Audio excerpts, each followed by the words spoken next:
Alright, so Shalom, all praises, honor, and glory going to Yahweh Bashem Yahushua, Adam Kakwadash, the honors to the elders and apostles of Great Millstone. Salutation to you, arguments out there pushing this truth with all honesty and sincerity. Alright, by way of the highways and byways, going on the streets teaching and preaching. This is your brother Nayap, and I'm back with another news update. So yeah, this video is for educational purposes only. Again, this video is for educational purposes only. That's all I wanted to say.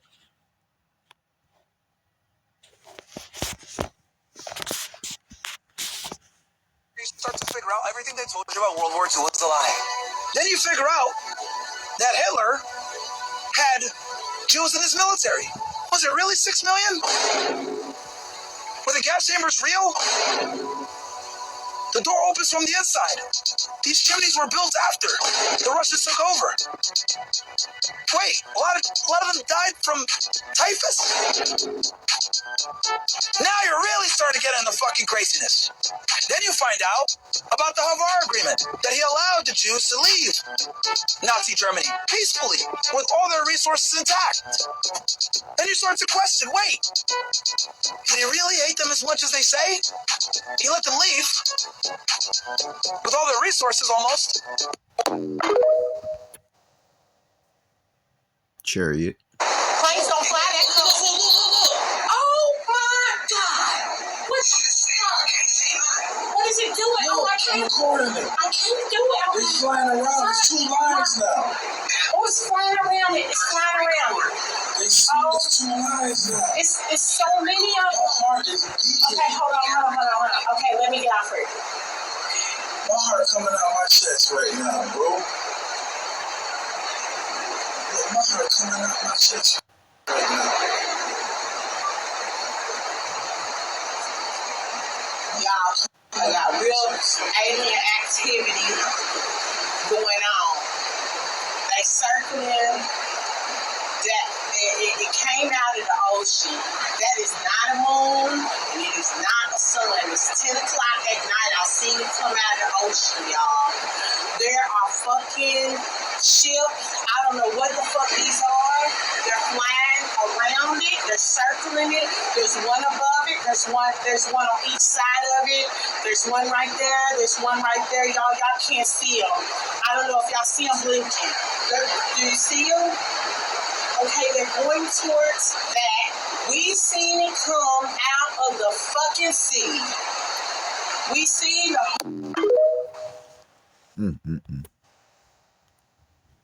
If this world were mine. Hey, Roman 7 days. Now I'm just gonna pause that because I don't want to get no copyright stuff. As you can see, it's a Big U, Loose Cannon, and Brick Baby indicted in a Rolling 60s RICO case. It says feds say Big U murdered or smurdered his own artists and dumped bodies in Vegas. So, give me like 2 seconds, y'all. It's fucking...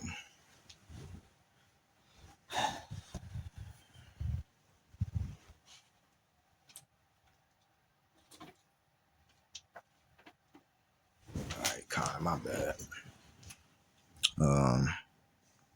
So yeah. Introduce them to that light. I figure I'll just show y'all that.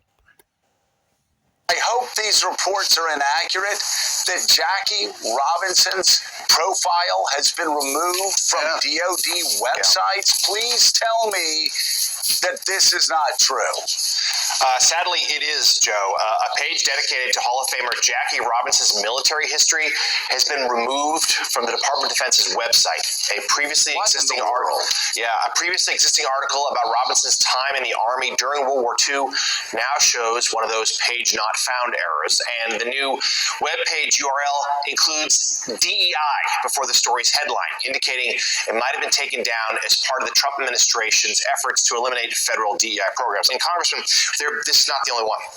We've been talking in recent days how the page dedicated to the Enola Gay, the flight that dropped the atomic bomb in Japan, was taken down, likely because the word gay appeared in it. Other American heroes, Medgar Evers, page dedicated to him, civil rights hero, taken down.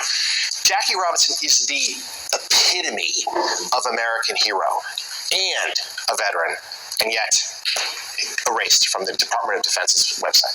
Yeah, that's right. And the code talkers, too. Let's not forget about the Navajo code talkers who literally helped us win World War II by communicating and keeping our secrets in a way that the Japanese could not break our codes. Some incredible stories of heroism trying to be wiped away, because that's what this administration does. That's what Donald Trump does. If it doesn't fit his narrative, if it doesn't give him credit for it, then it doesn't matter, and it should be wiped from history, right? So part of our challenge here is not allowing that to happen, to keep history alive, to continue to tell the truth over and over and over again and call it out just like we're doing right now.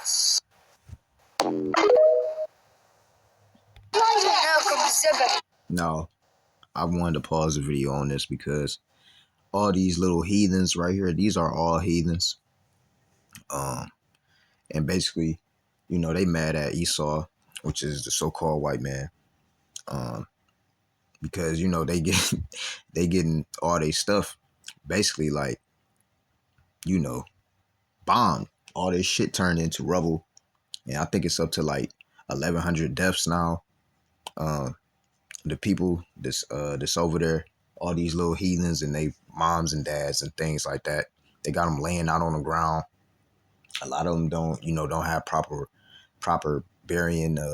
burial places, besides to leave them on the ground or just, I guess, just burn them, stockpile and burn them. There's no medical supplies out there. Well, not enough.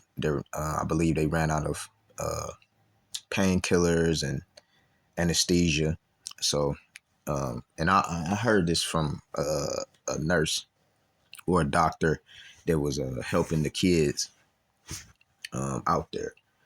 And I think he's also one of these heathens as well.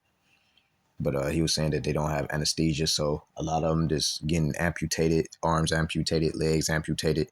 They're just going in full throttle, just amputating legs without anesthesia. So you can imagine how painful that is on anybody, you know, no matter what age. So these little heathens, they are definitely mad at the U.S. And the thing is, you know, DJ Trump, he don't care. You know, he do not care. You know, it's gonna keep on happening, and the more they try to fight back, the more they're gonna be unalived. And now their fears is that if they try to go out of the perimeter of where they're living, as you can see, if they try to go out that perimeter, they're scared about dying. But I'm gonna continue to play the video. We're going to behead you, they're saying, alongside cutting motions.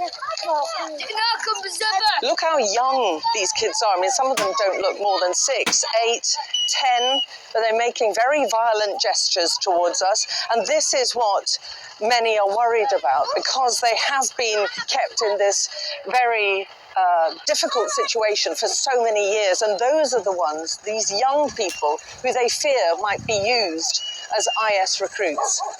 Some of these ISIS wives and families have been here for more than 6 years. Many of the children have been born here and don't like outsiders, particularly Western ones. Young ones right now, but they're feared to be the next generation of cubs of the caliphate if they don't get rehabilitation or psychological help. They, like everyone else here, taunt their Kurdish guards that ISIS will soon be back in control and freeing them. Most of the people in the camp are utterly dependent on aid, and 70% of it comes from US aid. So a sudden dramatic cut in aid has had not just an impact on their feelings of vulnerability. And another thing, man, nobody, this is how you know these was heathens as well, man. Nobody, there's no scriptures where it's telling your woman to cover up in all black. That you can't even fucking see her eyes, man. That's heathen customs. So anyway, I'm gonna proceed. but also has led to a spike in attacks, restlessness, and frankly, anger. In the women's market, it doesn't take long to discover where their allegiance. Look at this, man. Look like a whole bunch of fucking demonic nuns or some shit, you know? A whole bunch of rags walking around. But you know, when they, you know, after when the Lord come back and destroy this place, these heathens are going to be broken from their ways in the kingdom. They're going to be broken from their ways in the kingdom with a rod of iron, and they're going to be, and they're going to have and will serve us in our ways. Okay. And it's for the benefit of them at the end of the day. But anyway, continue. Life. We love the Islamic State, she says. We're free in the Islamic State. Here, we are captives. The whole of Syria has been in a state of flux since the toppling of Bashar al-Assad a few months ago back in December, and none more so than here in northeast Syria, which is home to tens of thousands of ISIS-affiliated families or those accused of being ISIS. And what's also crazy is, I just want to put this out there, you know, if hey man, if they wanted to, man, not the heathens, but if Trump and, you know, the U.S. military, I'm you know, I'm trying to choose my words here, man, but if they wanted to just go over there and just, you know, because they already over there, but if they wanted to just say, fuck it, we're going to send an AC-130 up in the air and just go ahead and just bomb or just destroy that whole community, they will. And I mean, like, so it's really like, keep on fucking around and find out, you know. Trump that bully, man. Fighters, and around this whole region, they say attacks by ISIS have more than doubled. And now they're fearful the extremists will break open the ISIS prisons and form a new extremist army. CCTV we've obtained shows it might already be happening. These are ISIS wives and relatives escaping from the camps they've been held in for years. You're watching a woman clambering over the camp's perimeter wall. She then coaxes her small child to join her. The Al-Hol camp fence is breached on an almost daily basis, and the commander overseeing security insists the Kurds can't deal with the ISIS threat on their own. Look, they've cut it here too, he says. We want this ISIS issue to be resolved, but this requires the international coalition, America, France, Britain, all the coalition, to help so we can fight ISIS. I don't know what's going to happen, the manager of Al-Hol detention camp tells us, but it's a... And you could tell that's a heathen too. Look at their nose. All right, let me just stop. Dangerous time. Maybe there'll be massacres against us Kurds. They'll take our women, our girls. I don't know what's going to happen. If these tens of thousands of people who are held behind here do somehow break free or are freed, then they will represent a real danger for the Kurdish minority here. They've seen what's been happening to the Alawites on the southern coast, and they're very, very scared that they are next, and the same thing is going to happen to them. And these people represent the biggest danger to them. It's powerful. To the criminal cartels of Mexico, at the RNC, I said a speech. I said two things at the speech. If you're in the country illegally, you better start packing now. We're keeping that promise. The other thing I said on stage at the RNC, that President Trump is going to designate the criminal cartels of Mexico as a terrorist organization. He's going to wipe you off the face of the earth.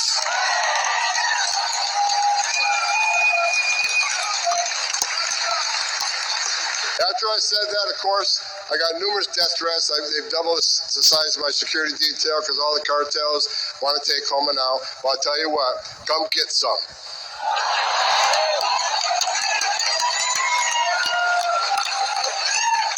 You have killed more Americans than every terrorist organization in the world combined.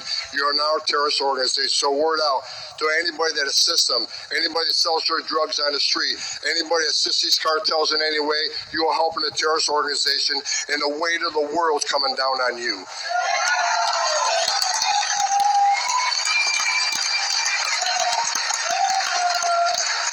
I read a story last night. The police commissioner of Boston. You said you doubled down on not helping the law enforcement officers of ICE. I'm coming to Boston. I'm bringing hell with me.